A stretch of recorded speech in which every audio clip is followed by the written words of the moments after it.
श्री सूर्याय नमः। आप सभी का हमारे YouTube चैनल पर हार्दिक स्वागत है। प्रिय भक्तजनों, रविवार का दिन सूर्यदेव को समर्पित है, तो आज हम सभी श्रवण करेंगे सूर्यदेव भगवान की बड़ी ही पावन और दिव्य कथा। तो सबसे पहले आइए सुनते हैं बरकत की कहानी। एक छोटा सा हरा भरा गांव था, रामपुर। उसी गांव में रामधन नाम का एक सीधा सादा मेहनती किसान रहता था। रामधन के परिवार में उसकी पत्नी सुमति और 2 बच्चे थे। रामधन सुबह सूरज उगने से पहले खेत निकल जाता और शाम को ढलते सूरज के साथ घर लौटता। वह खूब कमाई धमाई करता था। मेहनत में उसने कभी कोई कसर नहीं छोड़ी। दिखने में तो सब ठीक था। रामधन के पास 2 बीघा खेत था, जिसमें फसलें लहलहाती थीं। उसके खूंटे पर 2 गायें और 1 भैंस भी बंधी थी। लेकिन रामधन के जीवन में एक अजीब सी पहेली थी। उसके घर में पैसा टिकता ही नहीं था। जैसे ही कहीं से 4 पैसे आते, वैसे ही कोई न कोई ऐसी मुसीबत आ जाती कि वो पैसे पानी की तरह बह जाते। कभी अचानक बच्चे बीमार पड़ जाते, कभी किसी पुराने कर्ज का तगादा आ जाता, तो कभी कोई और अनहोनी हो जाती। एक तरफ से लक्ष्मी जी आती और दूसरी तरफ से अलक्ष्मी उन्हें बहा ले जाती। रामधन का परिवार कभी आगे बढ़ ही नहीं पा रहा था। दिन बीतते गए और रामधन की परेशानी कम होने के बजाय बढ़ने लगी। अब तो हद ही हो गई। खेतों में खड़ी फसल दूर से देखने में तो बहुत लहलहाती और हरी भरी दिखती, लेकिन जब रामधन काटने जाता तो बालियां अंदर से खोखली निकलती। अनाज के दाने बहुत कम निकलते। यही नहीं, उसके घर के पशु जो कल तक बाल्टी भर भर कर दूध देते थे, अचानक दूध देना बंद कर देते। कभी कभी तो गाय भैंस के छोटे बछड़े और बच्चे बिना किसी बीमारी के ही दम तोड़ देते। रामधन पूरी तरह टूट चुका था। वह रात रात भर जाग कर सोचता, हे भगवान, मुझसे ऐसी क्या खता हुई। मैं न तो चोरी करता हूँ, न किसी का दिल दुखाता हूँ, फिर मेरे घर की बरकत कहाँ चली गई। दोपहर की चिलचिलाती धूप में रामधन अपने खेत के कोने पर खड़े एक पुराने बरगद के पेड़ के नीचे बैठा था। माथे से पसीना बह रहा था और आंखों में बेबसी के आंसू थे। वह शून्य में ताक रहा था। तभी रास्ते से गुजरते हुए एक वृद्ध साधु महात्मा की नजर उस पर पड़ी। महात्मा जी के चेहरे पर दिव्य तेज था और कंधे पर एक कमंडल। रामधन को इस तरह उदास बैठा देख महात्मा जी उसके पास आए और बड़े ही शांत स्वर में बोले, बच्चा, बड़ी तेज धूप है, कंठ सूख रहा है, क्या थोड़ा पानी पिलाओगे। रामधन ने चौंक कर देखा। उसने तुरंत अपनी सुराही से ठंडा पानी निकाला और महात्मा जी को आदर सहित पिलाया। पानी पीकर महात्मा जी ने तृप्ति की सांस ली और रामधन के चेहरे को देखकर बोले, बच्चा, पानी तो बड़ा शीतल और मीठा है, लेकिन तुम्हारे भीतर की चिंता की आग बहुत तेज है। बताओ, इस भरे पूरे खेत के मालिक होकर भी इतने उदास क्यों बैठे हो। रामधन का सब्र का बांध टूट गया। उसने महात्मा जी के चरण पकड़ लिए और रोते हुए बोला, महात्मा जी, क्या बताऊं अपनी किस्मत को। मैं दिन रात इतना मेहनत करता हूँ, कमाता धमाता खूब हूँ, लेकिन महीने के आखिर में जेब में 2 पैसे भी नहीं बचते। घर में बरकत नाम की कोई चीज नहीं है। खेतों में फसलें दिखती अच्छी हैं, पर अनाज नहीं मिलता। जानवर दूध देना बंद कर देते हैं। बच्चे बीमार रहते हैं। हम आगे बढ़ने के बजाय दिन ब दिन पीछे छूटते जा रहे हैं। वृद्ध साधु ने मुस्कुराते हुए रामधन के सिर पर हाथ रखा और कहा, धीर धरो बच्चा, धन कमाना एक कला है, लेकिन बरकत को घर में रोकना एक साधना है। तुम्हारे घर में धन तो आ रहा है, लेकिन बरकत देवता रूठे हुए हैं। जहाँ बरकत नहीं होती, वहाँ कुबेर का खजाना भी खाली हो जाता है। सुनो, मैं तुम्हें कुछ नियम बताता हूँ। इन्हें आज से ही अपने जीवन में उतार लो। महात्मा जी ने रामधन को बरकत के 5 अचूक नियम बताए। दान, पुण्य और सेवा। जिस घर में दान नहीं निकलता, वह धन बीमारी और संकट में बह जाता है। अपने सामर्थ्य के अनुसार दान करो और घर के बड़े बुजुर्गों की दिल से सेवा करो। उनका आशीर्वाद ही असली बरकत है। तुम्हारे दरवाजे से कभी कोई भूखा प्यासा या याचक खाली हाथ ना लौटे। चाहे आधी रोटी ही सही, पर आदर सहित उसे भोजन कराओ। रोज शाम को गोधूलि बेला में अपने घर के मुख्य दरवाजे पर और आंगन में तुलसी के पौधे के पास घी या तेल का दीपक जरूर जलाओ। जहाँ उजाला और पवित्रता होती है, वहीं लक्ष्मी का वास होता है। तुम्हारी पत्नी से कहो कि वह सुबह शाम स्नान करके साफ मन और साफ तन से रसोई घर में प्रवेश करे। ईश्वर का नाम लेते हुए भोजन बनाए। चिड़चिड़े मन से बनाया गया भोजन बीमारी लाता है। रसोई में भोजन बनने के बाद सबसे पहली रोटी जो बने, उसे आदर सहित गौ माता को खिलाओ। गाय में 33 कोटि देवी देवताओं का वास होता है। उन्हें खिलाया गया एक निवाला पूरे ब्रह्मांड को तृप्त करता है। इतना कहकर महात्मा जी ने रामधन को आशीर्वाद दिया और आगे बढ़ गए। रामधन घर लौटा। उसने अपनी पत्नी सुमति को बुलाकर महात्मा जी की कही एक एक बात विस्तार से समझाई। सुमति भी समझदार थी। उसने अगले ही दिन से इन नियमों का पालन करना शुरू कर दिया। अब सुमति सुबह उठकर स्नान करती, भगवान का नाम लेती और पवित्र मन से रसोई में जाती। पहली रोटी गुड़ रखकर हमेशा गाय के लिए निकालती। शाम होते ही घर की चौखट और तुलसी चौरे पर सुंदर दिए टिमटिमाने लगते। घर में जो भी साधु संत या जरूरतमंद आता, उसे भर पेट भोजन या अन्न का दान दिया जाता। रामधन ने अपने बूढ़े माता पिता की सेवा और बढ़ा दी। महीना बीता, फिर 2 महीने बीते। रामधन ने गौर किया कि इस बार घर में कोई अचानक बीमार नहीं पड़ा।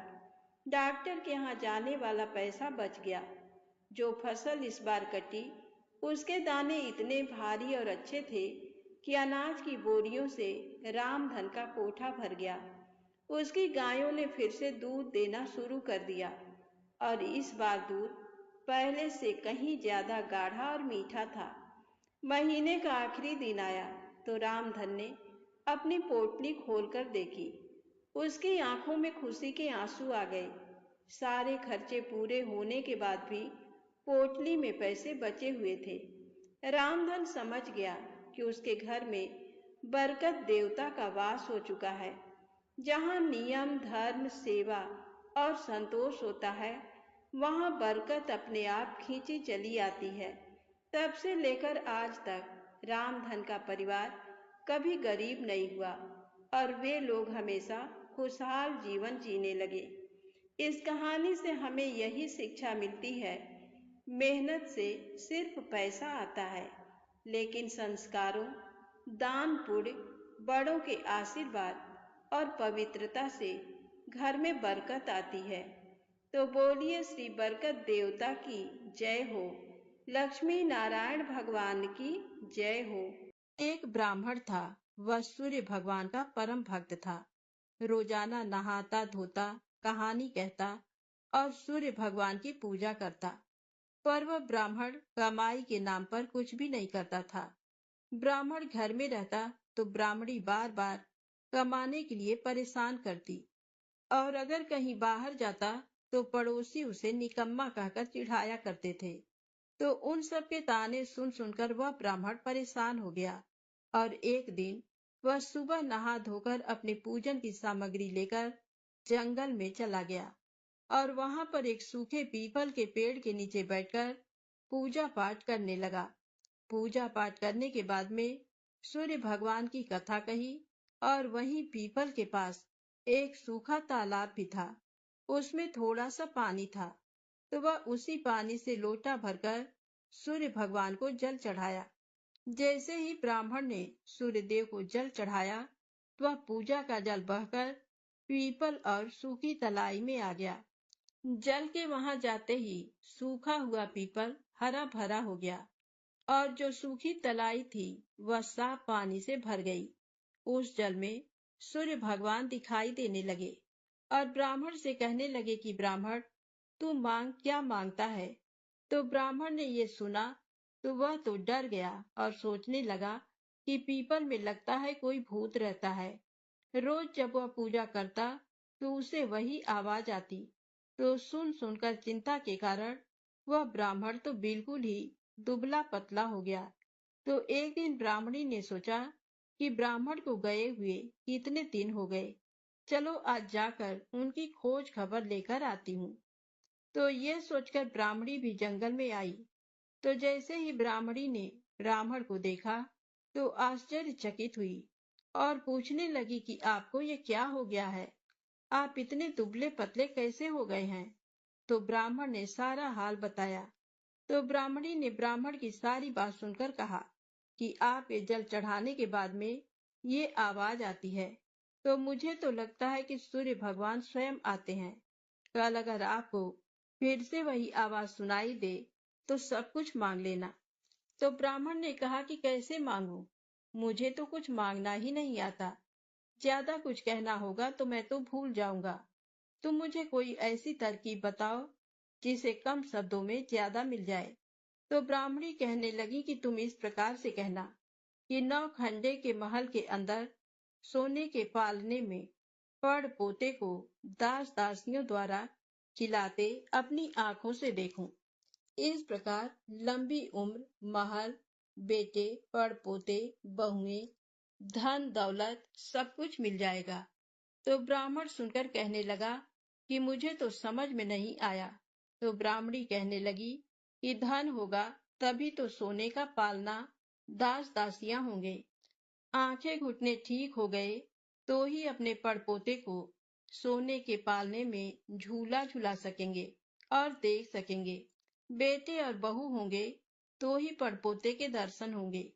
तो ये सुनकर ब्राह्मण ने कहा कि हाँ ठीक है, अब मुझे सब कुछ समझ में आ गया। दूसरे दिन जैसे ही ब्राह्मण ने स्नान करके पूजा पाठ करके सूर्य देवता को अर्घ दिया तो आवाज आई। ब्राह्मण ने वैसा ही कहा जैसा ब्राह्मणी ने समझाया था। तो सूरज भगवान ने कहा कि देखने में तो भोला लगता है, फिर भी एक बार में सब कुछ मांग लिया।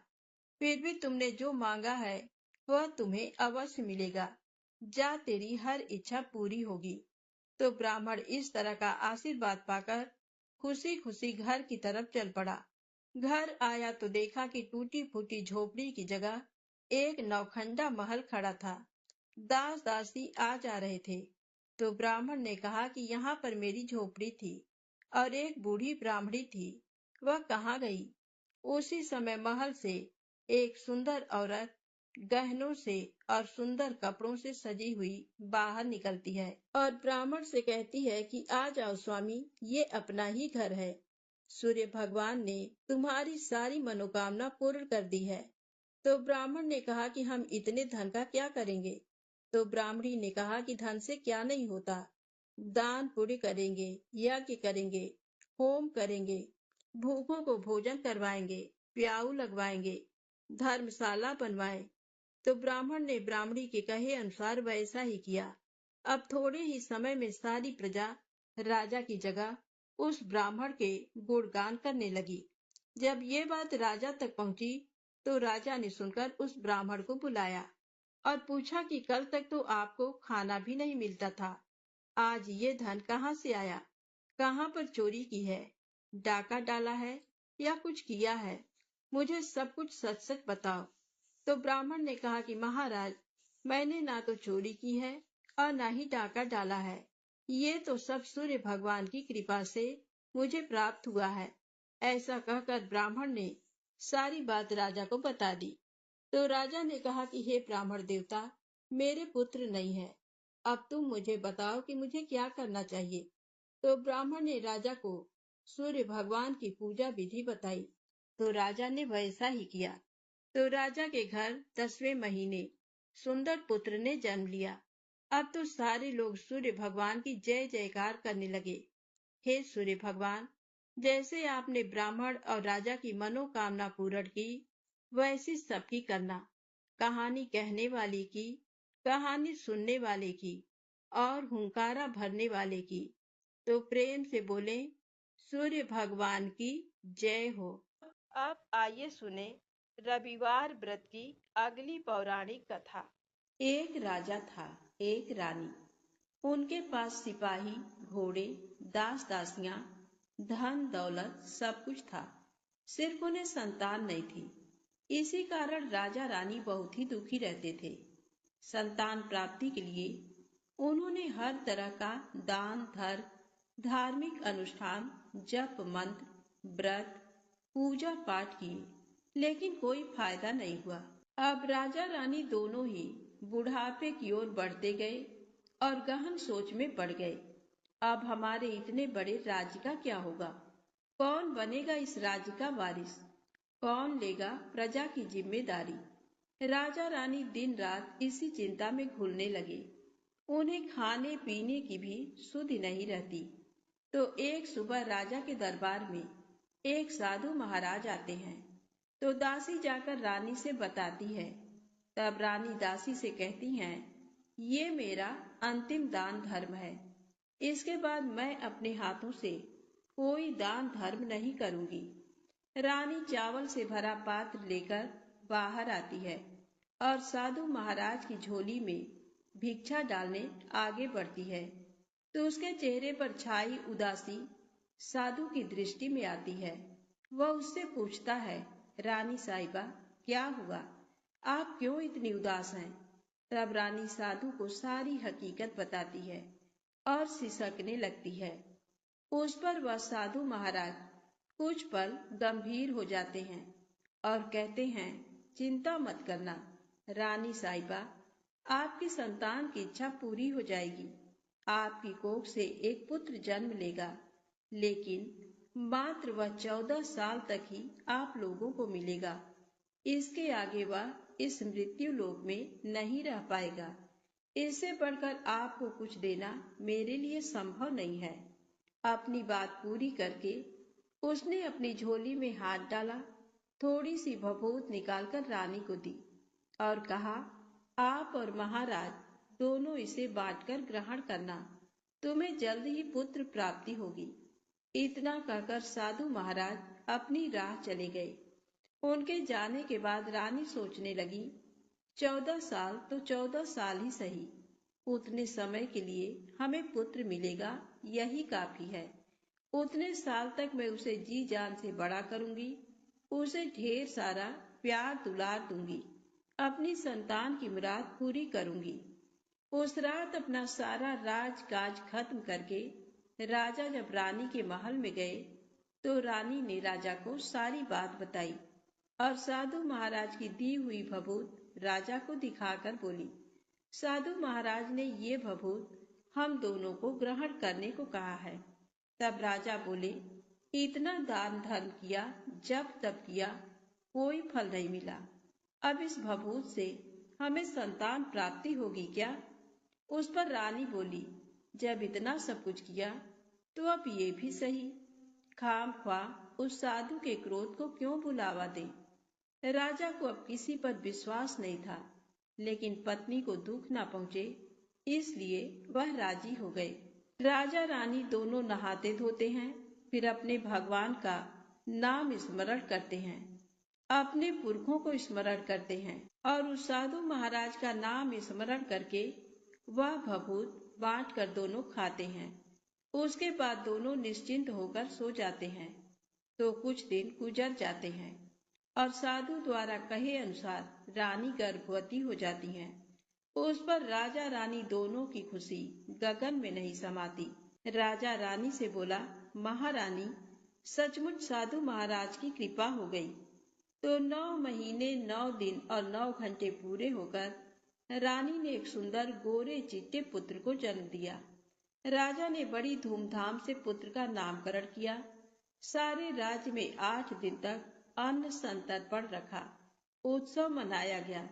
अब पुत्र की कुंडली देखने के लिए राज्य के सबसे विद्वान पंडित जी को बुलाया।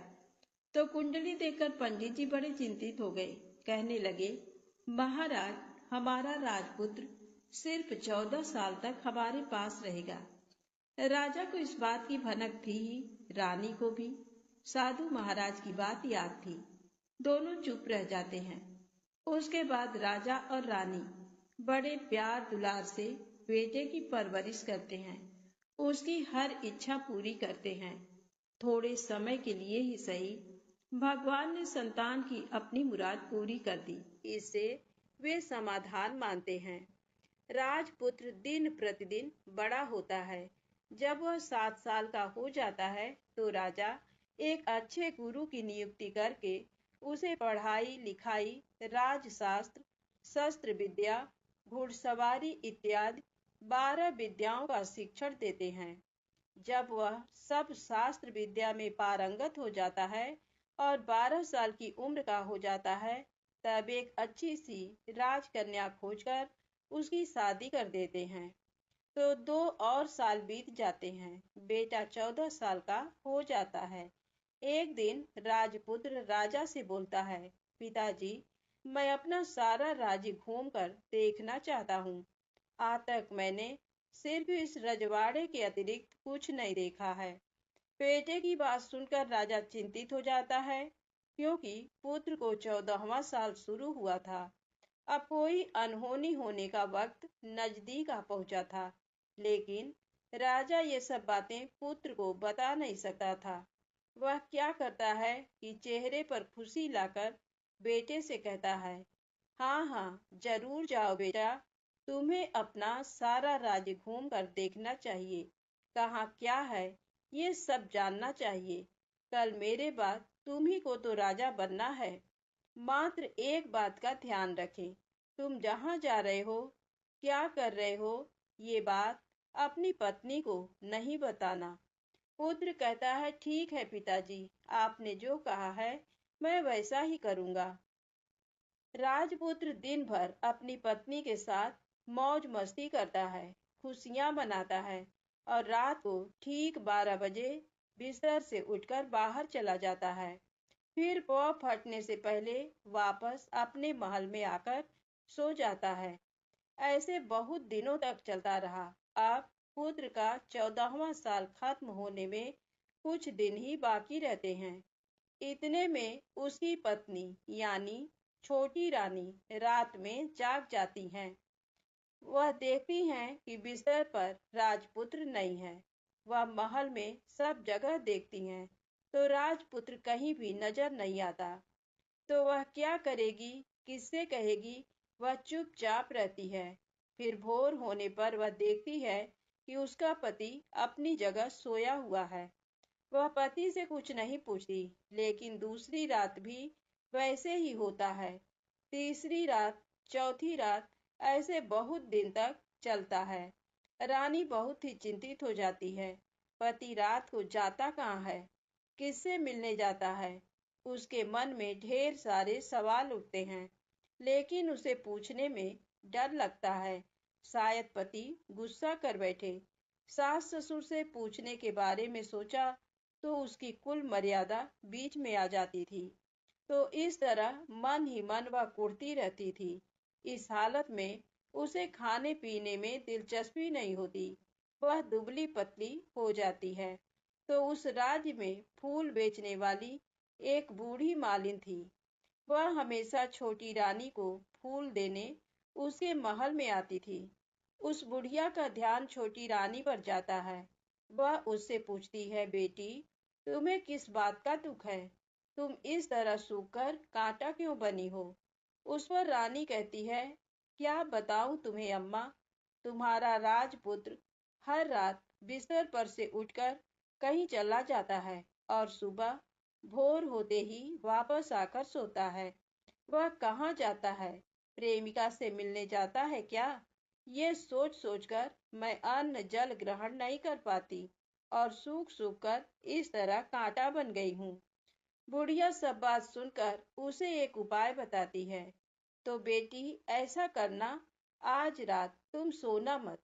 उसके पीछे जाकर देखना कि वह कहाँ जाता है, क्या करता है। उसकी अच्छी तरह से पहरेदारी करना। पर मुझे नींद आ गई तो? तुम्हें नींद ना आए इसलिए एक काम करना, अपने बाएं हाथ की उंगली में एक जख्म करना, उस पर थोड़ी सी मिर्च छिड़कना। उससे तुम्हें बड़ी जलन होगी और उस पीड़ा से तुम्हें रात भर नींद नहीं आएगी। रानी बुढ़िया के कहे अनुसार करती हैं। उंगली की जलन से उसे बड़ी देर तक नींद नहीं आती, लेकिन बाद में वह सो जाती है। दूसरे दिन सुबह बुढ़िया फूल लेकर उसके महल में पहुंचती है और पूछती है, क्या हुआ बेटी, देख पाई? पति कहाँ जाता है? रानी कहती है, नहीं अम्मा, पहले कुछ समय जलन के कारण मुझे नींद नहीं आई, पर कुछ देर पश्चात मैं सो गई। बुढ़िया कहती है, कोई बात नहीं, तुम उंगली पर पहले से थोड़ा बड़ा जख्म करना और ज्यादा मिर्च लगाना। तो रानी वैसे ही करती है, परंतु वह सिर्फ पति के बिस्तर से उठकर बाहर निकलते वक्त तक जाग पाई। वह उसके पीछे नहीं जा सकी, क्योंकि उसकी आंखें उस समय तक मूंद गई थी। दूसरे दिन सुबह बुढ़िया आती है तो उसने पूछने से पहले ही रानी रो कर कहती है, अम्मा, मैं आज भी उनकी पहरेदारी ठीक तरह नहीं कर पाई। बुढ़िया कहती है, रोना नहीं बेटी, सब कुछ ठीक हो जाएगा। तुम आज रात जख्म और बड़ा करना और उस पर ज्यादा मिर्च छिड़कना, और एक काम करना, वह जब जाने के लिए निकलता है तो उसका रास्ता रोकना। बुढ़िया ने जैसा बताया रानी वैसा ही करती है। आज रात उसे नींद नहीं आती। पति रात 12 बजे बिस्तर से उठकर जब महल से निकलने के लिए चलने लगता है तो वह बुढ़िया ने जैसे बताया वैसे ही करती है। दौड़ कर जाकर पति का रास्ता रोकती है और कहती है, कहाँ जा रहे हो? किससे मिलने जा रहे हो? मुझे बताओ। राजपुत्र उसे समझाने की बहुत कोशिश करता है। देखो, अगर मैंने तुम्हें वह बताया तो मैं तुम्हें दोबारा नहीं मिल पाऊंगा। रानी कहती है, कोई बात नहीं, ना मिल पाओ, लेकिन आप रात के समय कहाँ जाते हो ये मुझे पहले बता दीजिए। राजपुत्र निरुपाय हो जाता है। पत्नी की जिद के आगे उसकी एक नहीं चल पाती। ठीक उसी समय उसका 14वां साल खत्म होकर 15वां साल लगने वाला था। जो होता है वह हो जाने दो, वह सोचता है, और कुछ चावल मंत्रों से सिद्ध करके पत्नी को देकर कहता है, इन चावलों के दानों को दोनों हाथों की मुट्ठी में पकड़ना। पहले दाएं हाथ में पकड़े चावल मेरे ऊपर फेंकना। मैं कौन हूँ तुम्हें पता चल जाएगा। बाद में बाएं हाथ में पकड़े चावल मेरे ऊपर फेंकना। मैं जैसा था तुम्हें मिल जाऊंगा, लेकिन यदि तुम बाएं हाथ के चावल मेरे ऊपर फेंकना भूल गई तो मैं तुम्हें कभी नहीं मिल पाऊंगा। रानी ने कहा, नहीं भूलूंगी। रानी बड़े आत्मविश्वास के साथ कहकर दाएं हाथ में पकड़े चावल पति के ऊपर फेंक देती है। तो राजपुत्र एकदम एक विशाल घोड़ा बन जाता है। एकदम उम्दा, सफेद, गर्दन पर लंबी अयाल। देखते देखते वह तेजी से दौड़ने लगता है। रानी उस घोड़े को एकदम भौचक्की होकर देखने लगती है और पति ने बाएं हाथ के चावल फेंकने की जो बात कही थी वह भूल जाती है। उसकी आंखों के सामने घोड़ा महल से बाहर निकलकर चला जाता है। घोड़ा जो महल से बाहर जाता है तो वापस नहीं आता। अब रानी को बड़ा पश्चाताप होता है। वह स्वयं को कोसने लगती है, लेकिन अब उसका कोई फायदा नहीं होने वाला था। राजपुत्र अब वापस नहीं आने वाला था। सुबह होते ही महाराजा महारानी को सब बात पता चलती है। उन्हें बहुत दुख होता है। वे बिस्तर पकड़ते हैं और राह देखते हैं कि एक दिन उनका बेटा वापस आ जाए। इस तरह 1 महीना गुजरता है, 2 महीने गुजरते हैं, 3 महीने गुजरते हैं, आखिर 6 महीने पूरे होते हैं। राजपुत्र का कोई अता पता नहीं लगता। प्रधान राजपुत्र को ढूंढने के लिए राज्य के गांव-गांव सिपाही भेजता है, लेकिन उन्हें कोई सफलता नहीं मिलती। इधर रानी अपनी हठ के कारण पति गायब हो गया, ये सोचकर स्वयं को मन ही मन कोसती हैं और प्रण लेती हैं कि कुछ भी करके पति को ढूंढ लाएंगी और उसे वापस घर लेकर आएंगी। एक दिन वह सुबह उठकर सास ससुर के महल में जाती हैं और कहती है कि मैं अपने पति की खोज में जा रही हूँ। महाराजा महारानी को और क्या चाहिए था, कुछ भी करके उनका बेटा उन्हें वापस मिलना चाहिए था। वे बहू को जाने की अनुमति देकर कहने लगे, बेटी तुम्हें जो चाहे वह करो, जहाँ जाना है वहाँ जाओ, लेकिन हमारे बेटे को वापस लेकर आओ। अब रानी अपना शाही वेश बदलकर एक सेठानी बन जाती है। कुछ दास दासियों को, कुछ नौकरों को साथ ले लिया, कुछ सामान साथ लिया और राज्य की सीमा पर जाकर वहां एक भोजनालय खोल दिया। वहां आने वाले सब यात्रियों को खाना मुफ्त में देने लगी। मात्र एक शर्त रखी कि खाने वाले को उसकी देखी कोई अजीब चीज उसकी मालकिन को यानी राजकन्या को बतानी पड़ेगी। तो वहां आने वाला हर नागरिक अपनी तरफ से मैंने ये देखा, मैंने वह देखा कहकर वहां से मुफ्त खाना खाकर जाता था। परंतु रानी को जो बात चाहिए थी वह अब तक मिली नहीं थी। ऐसे ही कुछ दिन बीत गए तो इधर क्या होता है कि रानी के महल में फूल लेकर जाने वाली बुढ़िया के एक बेटा और बहू थे। उनका एक छोटा बेटा था, यानी बुढ़िया का एक पोता था। तो बेटा और बहू सुबह काम के लिए निकलते थे तो पोते को संभालने की जिम्मेदारी बुढ़िया पर रहती थी। बुढ़िया दिन भर पोते को संभालती थी। एक दिन बुढ़िया को पान खाने की आदत थी, तो पान लगाने के लिए चूना चाहिए था। वह उसे तैयार करने के लिए सीपियां लेकर आई। इन सीपियों को भूनने के लिए गोबर के कंडे चाहिए थे। कंडे इकट्ठा करने के लिए वह बांस की टोकरी लेकर चरवाहे के मैदान में गई। वहां बहुत सारे कंडे थे। उन्हें जमा करते करते उसे घर आने में अंधेरा हो गया। इस ओर शाम होते ही काम से वापस बेटा बहू घर पहुंचे तो देखा कि बच्चा घर पर अकेला है और रो रहा है। वे दोनों गुस्से से लाल पीले हो गए। इतने में बुढ़िया घर आ पहुंची। बेटा ने पूछा, पोते को घर अकेला छोड़कर कहाँ गई थी? बुढ़िया बताने लगी कि मैं गोबर के कंडे इकट्ठे करने गई थी। इस पर बेटा बोला, दोबारा बच्चे को अकेला घर पर छोड़कर यदि कहीं गई तो मैं तुम्हें बहुत पीटूंगा। बुढ़िया कहने लगी, नहीं बेटा, फिर कभी ऐसा नहीं करूंगी। लेकिन दूसरे ही दिन बुढ़िया वह बात भूल गई और फिर चरवाहे के मैदान पर कंडे इकट्ठा करने चली गई। शाम को जब बेटा बहू काम से वापस लौटे तो देखते हैं कि बच्चा घर पर अकेला है और रो रहा है। अब उसके बेटे की सहन शक्ति खत्म होने लगी और बुढ़िया के वापस आने पर उसे घर से निकाल दिया। बुढ़िया रात भर घर के बाहर अंधेरे में बैठी रही और सुबह होते ही हाथ में टोकरी लेकर कंडे इकट्ठा करने के लिए निकल गई। उस दिन उस पर कंडे इकट्ठा करने का मानो पागलपन सवार था। कंडे इकट्ठा करते करते कब अंधेरा छा गया उसे मालूम ही नहीं चला। उसे जब ध्यान आया तो गांव का रास्ता भी ठीक तरह से दिखाई नहीं दे रहा था। वह अंधेरे में आंखें फाड़कर देखती देखती किसी तरह आगे निकल पड़ी। तो होता क्या है कि एक कपिला गाय छन छन की आवाज करते, गले की घंटी बजाते ठुमक कर उस मैदान पर आ गई।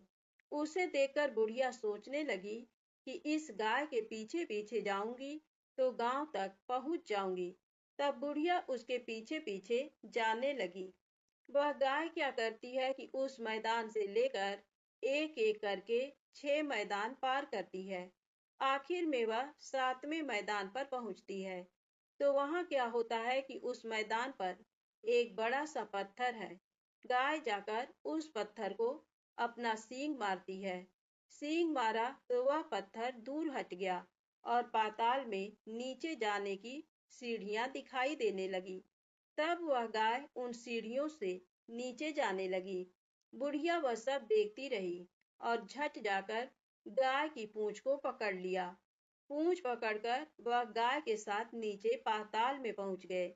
पाताल में पहुंचते ही तुरंत गाय की पूंछ छोड़ दी और इधर उधर देखने लगी। वहीं से बुढ़िया ने देखा कि पाताल में सब जगह जगमगाहट है। दिया दीप जलते हैं और तेज रोशनी गाय के ऊपर पड़ती है और वहां अद्भुत घटनाएं घटने लगी। गाय के नीचे जाते ही उसके गले में अपने आप सांकल पड़ गई और छम छम करके कोई दुधाड़ी में गाय का दूध दूहने लगी। लेकिन जो भी कोई वह कर रहा है वह मात्र दिखाई नहीं दे रहा। बुढ़िया बहुत घबरा गई, कहाँ आकर फंस गई।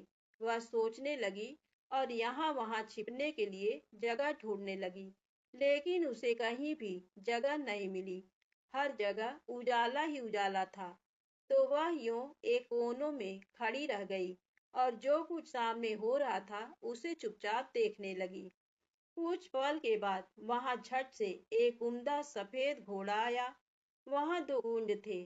उसमें से एक कुंड में उस घोड़े ने छलांग लगाई और ऊपर आ गया।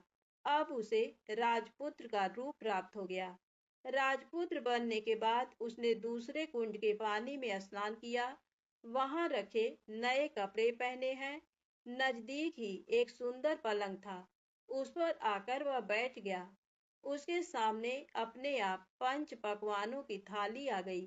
दूध की एक प्याली आ गई। पान सुपारी आ गए। उसके सामने एक दिया जलता रहा। राजपुत्र ने खाना खाया, दूध पिया, पान सुपारी खाया और बिस्तर पर लेट जाने से पहले सूर्य देव का स्मरण करके सामने जलते दिए से पूछा, दिए दिए दीपंकर, मेरे माता पिता क्या कर रहे हैं? दिया बताने लगा, बेटे के शोक में डूबे हैं। राज्य कौन संभाल रहा है? राज्य प्रधान संभालता है। मेरी पत्नी क्या करती है? उसने चौराहे पर भोजनालय शुरू किया है और आते जाते लोगों से वह नई खबर के बारे में पूछती है। दिए के ये कहते ही राजपुत्र कहने लगा, ठीक है। उसके बाद वह सो गया। बुढ़िया कोने में खड़ी रहकर ये सब देखती रही। ऐसी अद्भुत घटना उसने जिंदगी में पहली बार देखी थी। उसे अंदर ही अंदर चुलबुलाहट होने लगी। वह अपनी भूख प्यास भूल गई और आगे क्या होता है कि उसे उत्सुकता से देखने लगती है। लेकिन उसके बाद और कुछ घटनाएं नहीं घटी। रात गुजर गई और सुबह हो गई। सुबह होने पर पलंग पर सोया राजपुत्र उठा और फिर से पहले वाले कुंड में छलांग लगाई। तो अब वह फिर से घोड़ा बनकर कुंड से बाहर आ गया। बाहर आते ही वह तेजी से उस पाताल नगरी से बाहर निकल गया। लेकिन वह कहाँ गया, बुढ़िया को कुछ पता नहीं चला। उसके बाद पिछली रात की तरह कोई उस गाय का छम छम करके दूध दोहने लगा। जैसे ही दूध दुहाना खत्म हुआ, उसके गले की सांकल अपने आप खुल गई और वह गाय तेजी से ऊपर जाने वाली सीढ़ियां की ओर भागने लगी। गाय को दौड़ते देखकर बुढ़िया सोचने लगी, अब गाय के साथ यहाँ से ऊपर जाना ही समझदारी है, नहीं तो कोई मुसीबत आकर मेरे ऊपर टपक जाएगी। झट से उसने गाय की पूंछ पकड़ ली और गाय के साथ ऊपर आ गई। गाय जब ऊपर मैदान में पहुंची तो उस सुरंग का रास्ता अपने आप बंद हो गया और उसके मुंह पर एक बड़ा सा पत्थर पूर्ववत खड़ा हो गया। ऊपर आकर वह गाय जंगल की ओर निकल गई। इधर बुढ़िया एकदम बावली सी हो गई। उसने पाताल नगरी में जो कुछ देखा वह जल्द से जल्द किसी को बताने के लिए उतावली हो उठी। उसे एकदम याद आया कि नगर की सीमा पर कोई औरत भोजनालय चलाती है और नई बात बताने वाले को अच्छा खाना पीना मुफ्त में देती है। वह सोचने लगी कि क्यों न मैं ये बात उस औरत को जाकर बताऊं। यदि उसे ये बात पसंद आ गई तो बाकी जीवन खाने पीने की झंझट से मुक्ति मिलेगी। बुढ़िया ने मन में तय किया और तुरंत उस भोजनालय के द्वार पर टंगे नगाड़े के सामने खड़ी हो गई और जोर जोर से नगाड़ा बजाना शुरू कर दिया। नगाड़े का इस तरह शोर सुनकर मालकिन यानी छोटी रानी मन में प्रसन्न हो जाती हैं कि शायद कोई बड़ी बात लेकर यहाँ आया है। रानी सिपाहियों को आदेश देती है, जाइए और जो कोई आया है उसकी अच्छी खातिरदारी कीजिए। आदेश पाते ही सिपाही नीचे दौड़ गए तो एक बुढ़िया नगाड़ा बजा रही है। उन्होंने पूछा, क्यों री बुढ़िया, क्या हुआ, क्यों नगाड़ा बजा रही हो? बुढ़िया बोली, कुछ नहीं बेटा, यहाँ खाना मिलता है ना, इसलिए आई हूँ। खाना चाहिए, मिलेगा, लेकिन तुझे कोई नई बात बतानी पड़ेगी। हाँ, बताऊंगी। एक बात मालूम है मुझे। इस पर सिपाही उसे अंदर लेकर आए। उनको मालकिन का आदेश था कि जो कोई बूढ़ा बुजुर्ग वहां आए उनके साथ अच्छी तरह पेश आना, उनका अच्छा आदर आतिथ्य करना। तो सिपाही ने उस बुढ़िया का भरपूर आदर आतिथ्य किया। उसे बड़ी सी थाली भरकर व्यंजन परोसते हैं। बुढ़िया कुछ दिनों से भूखी थी, वह खाने पर टूट पड़ी। खाना खाने के बाद सिपाही ने उसे नई साड़ी पहनने को दी। उसके बाद उसे लेकर रानी के पास आए। बुढ़िया और रानी ने तुरंत एक दूसरे को पहचान लिया। बुढ़िया बोली, बेटी तुम? और रानी बोली, अम्मा तुम? बड़ी देर तक दोनों भांति भांति की बातें करती रहीं। आखिर कुंवरनी बुढ़िया से कहने लगी, अम्मा अब बताओ तुमने क्या नई बात देखी है? नई बात? मैंने कोई नई बात देखी नहीं है। वह तो मेरे पास तुम्हें देने के लिए खाने के पैसे नहीं थे, इसलिए मैंने झूठ कहा और नगाड़ा बजाया। रानी ने कहा, अम्मा घबराना नहीं, मैं किसी को तुम्हारा नाम नहीं बताऊंगी। फिर भी बुढ़िया मैंने क्या देखा, कब देखा करके आनाकानी करने लगी। इस पर कुंवरनी ने उससे कहा, देखो अम्मा, यदि तुमने मुझे वह नई बात बताई तो जिंदगी भर मैं तुम्हारी देखभाल करूंगी और तुम्हें रानी माता की तरह रखूंगी। अब बुढ़िया बताने को तैयार हो गई। उसने जो कुछ उस चारागाह वाले मैदान पर देखा था वह सब कुछ कुंवर रानी को बता दिया। बुढ़िया की वे बातें सुनकर कुंवरनी को यकीन हो गया कि वह राजपुत्र उसी का पति है। वह तुरंत बुढ़िया से कहने लगी, अम्मा मुझे उस जगह पर ले चलो। नहीं बेटी, वह पाताल राज्य है, सांप है। यदि किसी ने तुम्हें देख लिया तो तुम्हारी जान खतरे में पड़ सकती है। लेकिन रानी उसकी एक भी नहीं सुनती। उसे उस जगह ले जाने के लिए हठ करने लगी। आखिर में बुढ़िया ने उसका कहना मान लिया और कहने लगी, ठीक है, मैं तुम्हें वहां लेकर चलती हूँ, पर आज नहीं कल।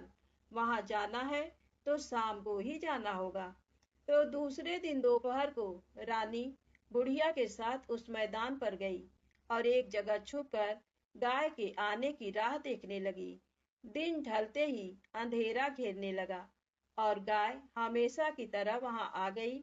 मैदान के उस कोने में जाकर उसने पत्थर पर सींग मारा तो झट से पत्थर हटकर वहां सुरंग में जाने का रास्ता खुल गया। गाय उस रास्ते से नीचे उतरने लगी तो बुढ़िया रानी से कहने लगी, जल्दी आगे बढ़ो, हम गाय की पूंछ पकड़कर नीचे उतरेंगे। तो दोनों गाय की पूंछ पकड़कर नीचे उतर गईं। बुढ़िया पहले जिस कोने में छिपी थी उस कोने में छिप गई। अब नीचे सब कुछ पहले जैसा घटित हो रहा था। गाय के गले में अपने आप सांकल पड़ गई। कोई अदृश्य रूप से उसका दूध दूहने लगा। एक सफेद उम्दा घोड़े ने आकर एक कुंड में छलांग लगाई तो राजपुत्र के रूप में ऊपर आया। वह राजपुत्र दूसरे कुंड में नहाने लगा। बाद में उसके सामने खाने की थाली आ गई। दूध की प्याली आ गई, पान बीड़ा आ गया। राजपुत्र सब ग्रहण करके सोने के लिए पलंग पर गया, तो सोने से पहले सूर्य देव का स्मरण करके वह दिए से पूछने लगा, दिए दिए दीपंकर, मेरे माता पिता क्या कर रहे हैं? तो दिया कुछ जवाब नहीं देता, बल्कि वह बुझने लगता है।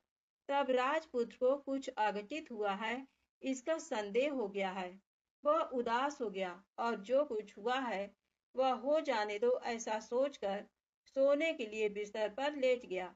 अब रानी का संयम छूट गया। वह दौड़कर पति के पास गई और उसके पैर पकड़ने के लिए आगे बढ़ने लगी। राजपुत्र तुरंत ही पत्नी को पहचान गया। वह झट से पीछे हट गया और चिल्लाने लगा, नहीं नहीं, मुझे मत छूना, सर्वनाश हो जाएगा। रानी दोनों हाथ जोड़कर पति से अपनी भूल स्वीकार करने लगी। स्वामी, मुझसे भूल हो गई। मुझे आपसे नहीं पूछना चाहिए था कि आप रात को कहाँ जाते हो। मैं अपनी भूल स्वीकार करती हूँ। मुझे मेरी भूल की सजा मिल गई है। अब आप घर चलें। आपके वियोग में आपके माता पिता ने बिस्तर पकड़ लिया। आपकी प्रजा भी बहुत दुखी है। उस पर राजपुत्र कहने लगा, वही तो एक बार तुम गलती कर बैठी हो, अब दोबारा मत करना, नहीं तो अब मैं तुम्हें जो दिख रहा हूँ वो अभी नहीं दिखूंगा। रानी अब विलाप करने लगी, जोर जोर से जमीन पर सिर पटकने लगी।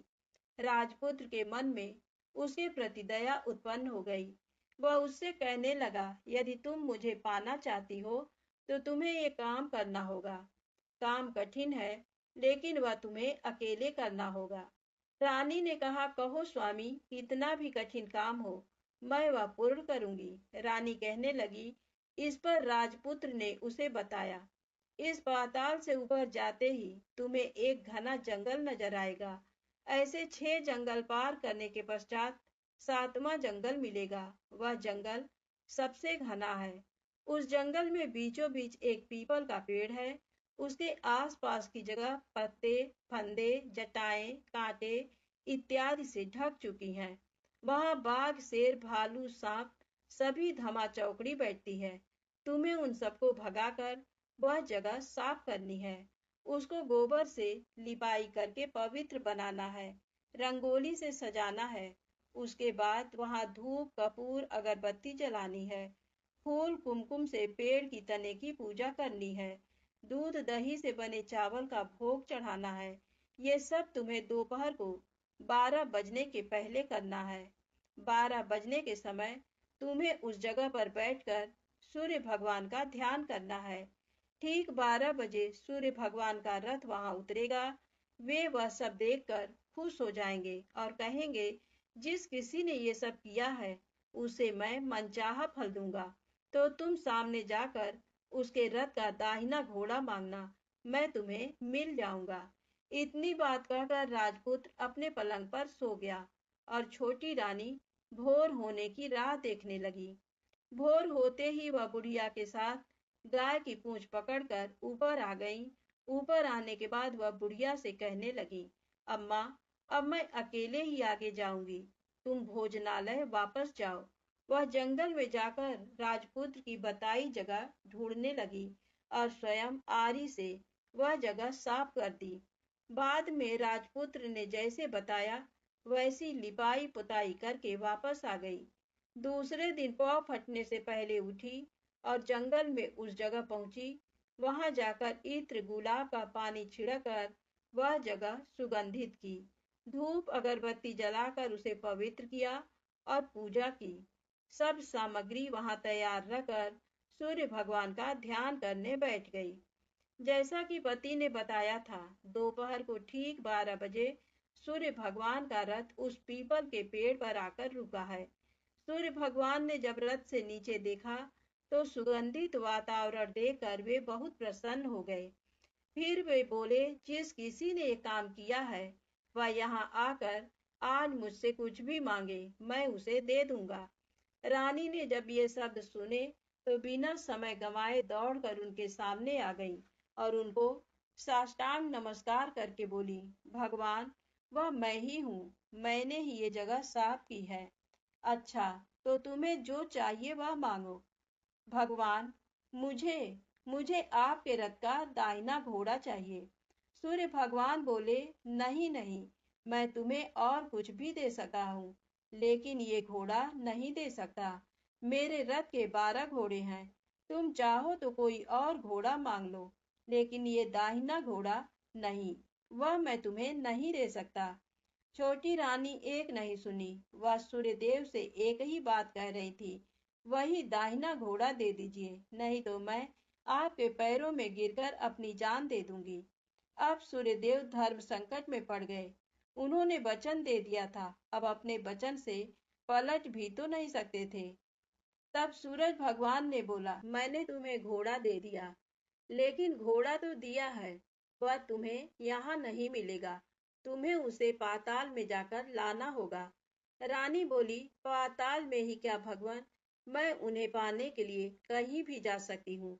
रानी को वचन देकर सूर्यदेव अपने मार्ग चले गए और इधर रानी जंगल से अपने भोजनालय में आ गई।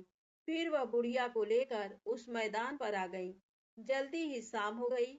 शाम होते ही वहां वह गाय आ गई और उसने सींग मारकर सुरंग का पत्थर हटाया तथा नीचे उतरने लगी।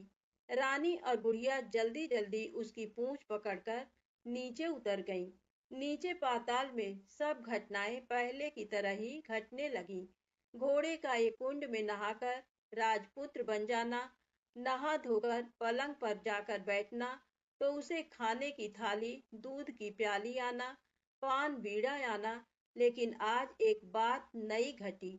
आज दो दो थाली, दो दो दूध की प्याली, दो दो पान बीड़े उसके सामने आए। वह कुछ नहीं बोला।